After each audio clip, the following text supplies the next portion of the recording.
नमस्कार. महासागरच्या खरीखरीमध्ये मी सुजाता आपले स्वागत करते. बिहार राज्याच्या विधानसभा निवडणुकीचे नगारे आता जोरात वाजू लागलेले आहेत.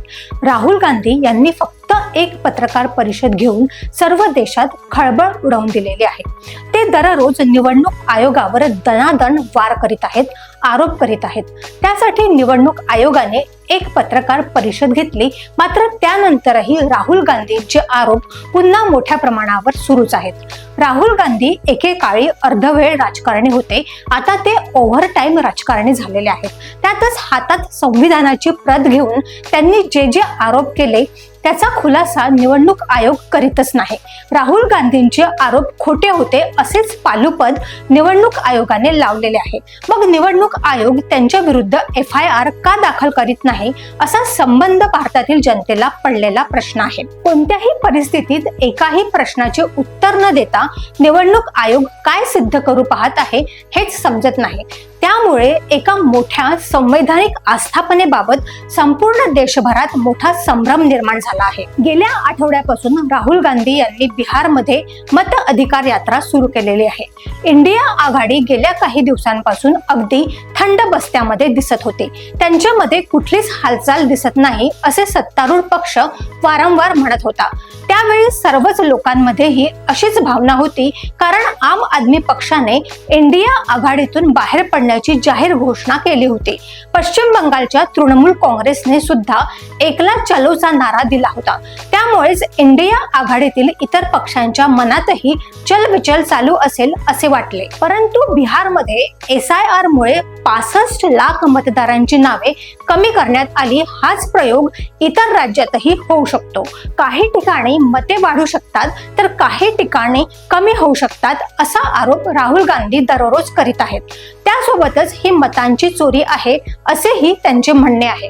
त्यामुळेच की काय निवडणूक आयोगाच्या आताच्या वागणुकीवरून आपल्यावरही अशीच गाज पडू शकते हे दिसून आल्याने आता विस्कटलेली इंडिया आघाडी पुन्हा घट्ट होत असल्याचे दिसत आहे. राहुल गांधी यांच्या मतदान अधिकार यात्रेत इंडिया आघाडीतील झाडून सारे पक्ष आणि त्यांचे सर्वोच्च नेते सामील होत आहेत.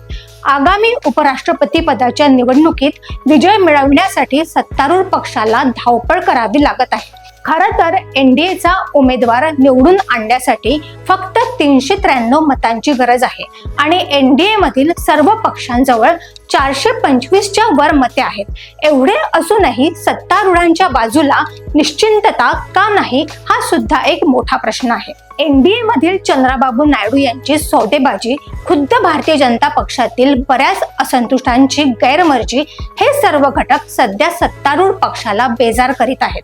भारताच्या निवडणुकीच्या इतिहासात उपराष्ट्रपती या पदावरची निवडणूक सहज पार पडत होती. उपराष्ट्रपती सहज निवडून येत होते.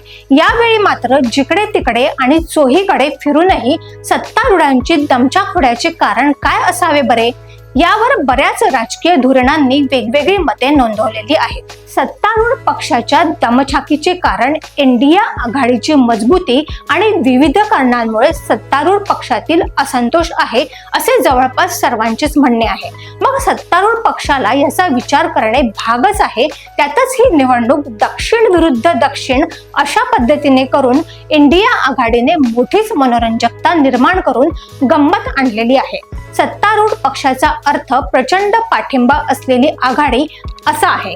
अर्थाअर्थी या निवडणुकीचा अर्थ आणि त्याची शक्ती किती फलदायी ठरते यावरून आता दोन्ही पक्षांची परीक्षा होणार आहे. आता तरी सत्तारूढ पक्षाचे पारडेच जड दिसते. मात्र बिहारमध्ये सध्या तरी इंडियाची बहार दिसत आहे. अशाच घडामोडींसाठी बघत रहा महासागर. अजूनही तुम्ही आमच्या चॅनेलला सबस्क्राईब केलं नसेल तर लगेच सबस्क्राईब करा, लाईक करा, शेअर करा आणि बघत रहा महासागर. नमस्कार.